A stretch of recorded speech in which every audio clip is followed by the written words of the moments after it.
El Palacio de Porcelana Verde. Encontré el Palacio de Porcelana Verde, al filo de mediodía, desierto y desmoronándose en ruinas. Solo quedaban trozos de vidrio en sus ventanas, y extensas capas del verde revestimiento se habían desprendido de las armaduras metálicas corroídas. El palacio estaba situado en lo más alto de una pendiente herbosa, mirando, antes de entrar allí, hacia el nordeste, me sorprendió ver un ancho estuario, o incluso una ensenada, donde supuse que Wansworks 1 y Battersea 2 debían haber estado en otro tiempo. Pensé entonces, aunque no seguí nunca más lejos este pensamiento, que debía haber sucedido, o que sucedía, a los seres que vivían en el mar.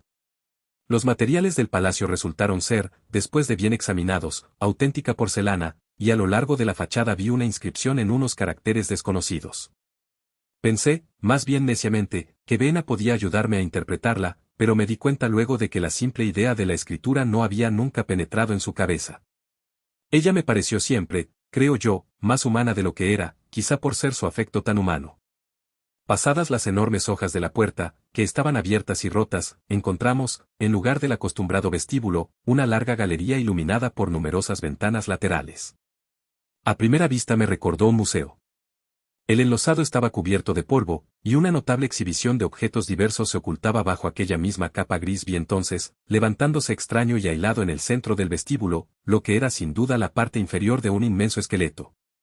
Reconocí por los pies oblicuos que se trataba de algún ser extinguido, de la especie del megaterio. El cráneo y los huesos superiores yacían al lado sobre una asterisco capa de polvo, y en un sitio en que el agua de la lluvia había caído por una gotera del techo, aquella osamenta estaba deteriorada.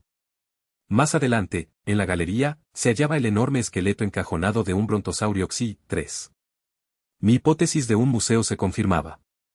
En los lados encontré los que me parecieron ser estantes inclinados, y quitando la capa de polvo, descubrí las antiguas y familiares cajas encristaladas de nuestro propio tiempo. Pero debían ser herméticas al aire a juzgar por la perfecta conservación de sus contenidos. Evidentemente, estábamos en medio de las ruinas de algún South Kensington C2-4 de nuestros días. Allí estaba, evidentemente, la sección de paleontología, que debía haber encerrado una espléndida serie de fósiles, aunque el inevitable proceso de descomposición, que había sido detenido por un tiempo, perdiendo gracias a la extinción de las bacterias y del moho las 99 centésimas de su fuerza, se había, sin embargo, puesto de nuevo a la obra con extrema seguridad, aunque con suma lentitud, para la destrucción de todos sus tesoros. Aquí y allá encontré vestigios de los pequeños seres en forma de raros fósiles rotos en pedazos o ensartados con fibra de cañas. Y las cajas, en algunos casos, habían sido removidas por los Morlocks, a mi juicio.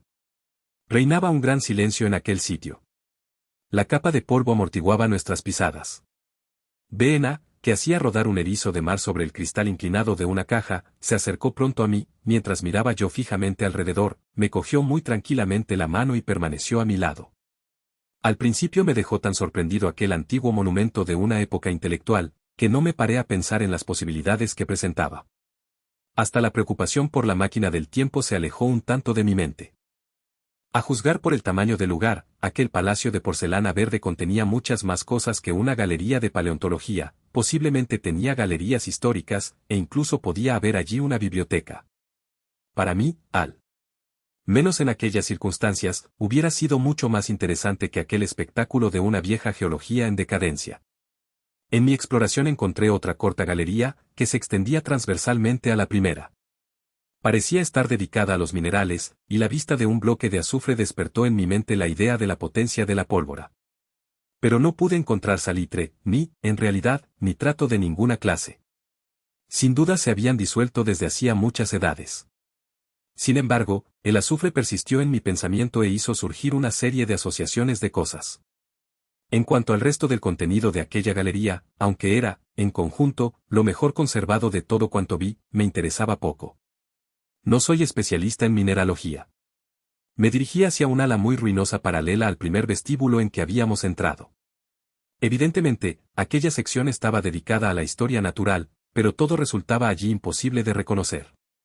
Unos cuantos vestigios encogidos y ennegrecidos de lo que habían sido en otro tiempo animales disecados, momias disecadas en frascos que habían contenido antaño alcohol, un polvo marrón de plantas desaparecidas, esto era todo.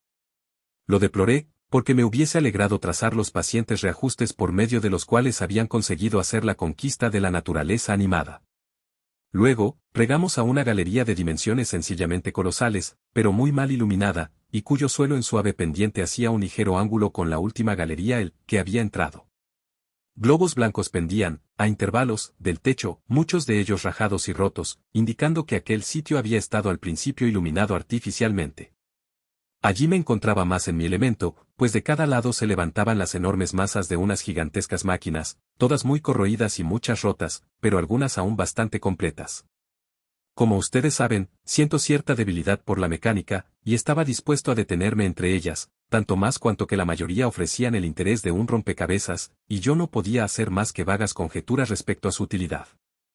Me imaginé que si podía resolver aquellos rompecabezas me encontraría en posesión de fuerzas que podían servirme contra los Morlocks.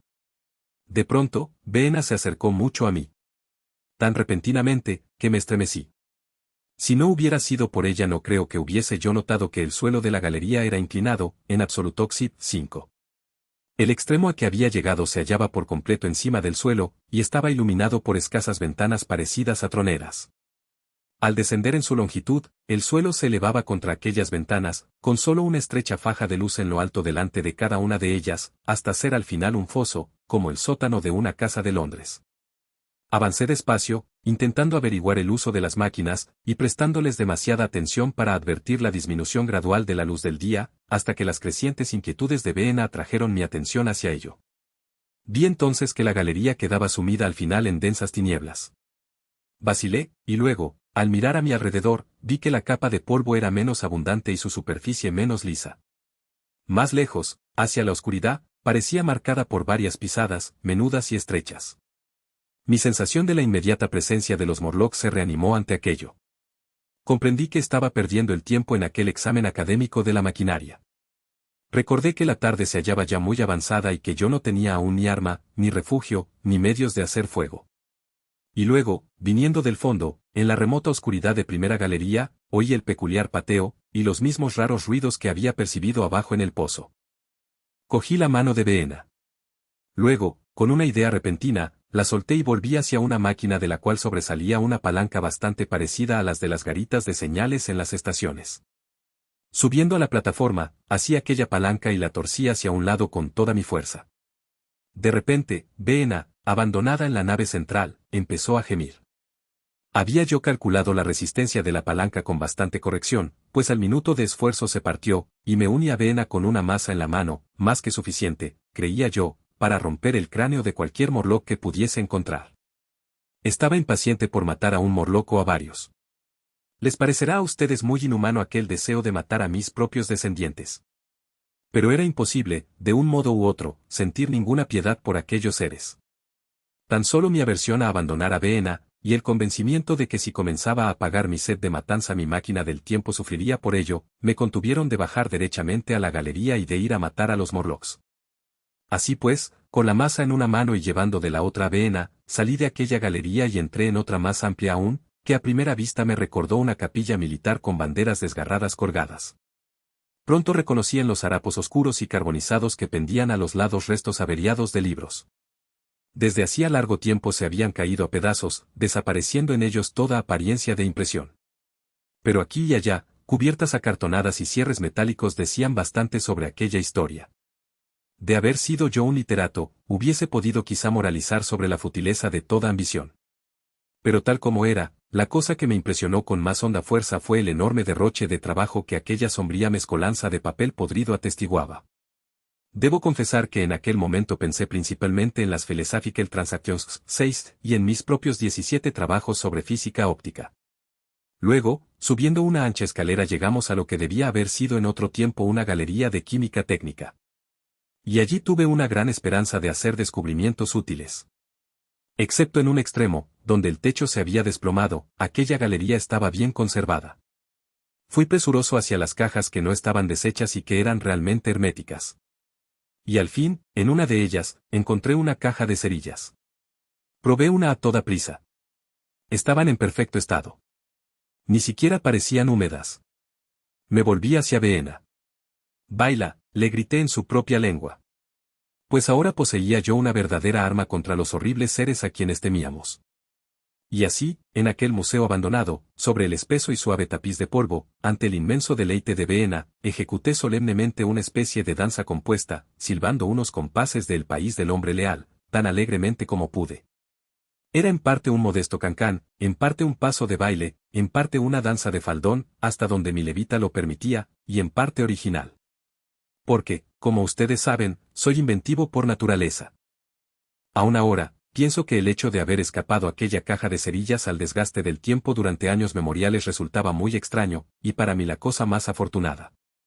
Además, de un modo bastante singular, encontré una sustancia más inverosímil, que fue alcanfor. Lo hallé en un frasco sellado que, por casualidad, supongo, había sido en verdad herméticamente cerrado. Creí al principio que sería cera de parafina, y, en consecuencia, rompí el cristal. Pero el olor del alcanfor era evidente. En la descomposición universal aquella sustancia volátil había sobrevivido casualmente, quizá a través de muchos miles de centurias. Esto me recordó una pintura en sepia que había visto ejecutar una vez con la tinta de una Belemnitax V7, fósil hacía millones de años.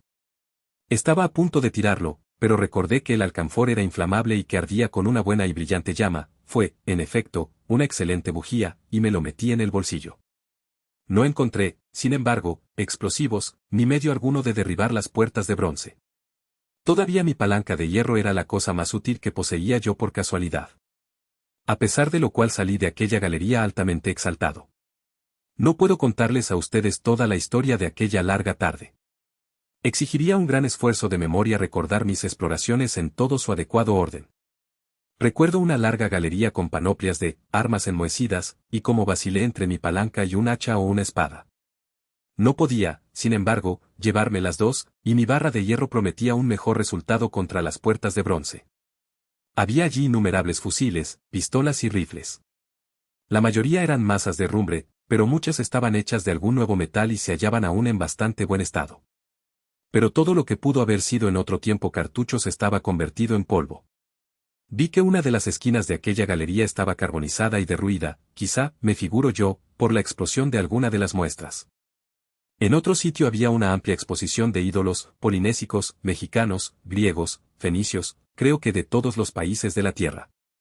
Y allí, cediendo a un impulso irresistible, escribí mi nombre sobre la nariz de un monstruo de esteatita procedente de Sudamérica, que impresionó en especial mi imaginación. A medida que caía la tarde, mi interés disminuía. Recorrí galería tras galería, polvorientas, silenciosas, con frecuencia ruinosas, los objetos allí expuestos eran a veces meros montones de herrumbre y de lignito, en algunos casos recientes. En un lugar me encontré de repente cerca del modelo de una mina de estaño, y entonces por el más simple azar descubrí dentro de una caja hermética 2 cartuchos de dinamita. Lancé un eureka, y rompí aquella caja con alegría. Entonces surgió en mí una duda. Vacilé. Luego, escogiendo una pequeña galería lateral, hice la prueba. No he experimentado nunca desengaño igual al que sentí esperando 5, 10, 15 minutos a que se produjese una explosión. Naturalmente, aquello era simulado, como debía haberlo supuesto por su sola presencia allí. Creo, en realidad, que, de no haber sido así, me hubiese precipitado inmediatamente y hecho saltar la esfinge, las puertas de bronce y, como quedó probado, mis probabilidades de encontrar la máquina del tiempo, acabando con todo. Creo que fue después de aquello cuando llegué a un pequeño patio abierto del palacio. Estaba tapizado de césped y habían crecido 3 árboles frutales en su centro. De modo que descansamos y nos refrescamos allí.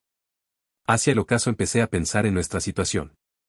La noche se arrastraba a nuestro alrededor y aún tenía que encontrar nuestro inaccesible escondite. Pero aquello me inquietaba ahora muy poco.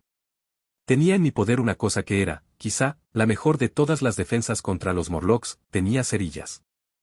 Llevaba también el alcanfor en el bolsillo, por si era necesario una llamarada. Parecíame que lo mejor que podíamos hacer era pasar la noche al aire libre, protegido, por el fuego.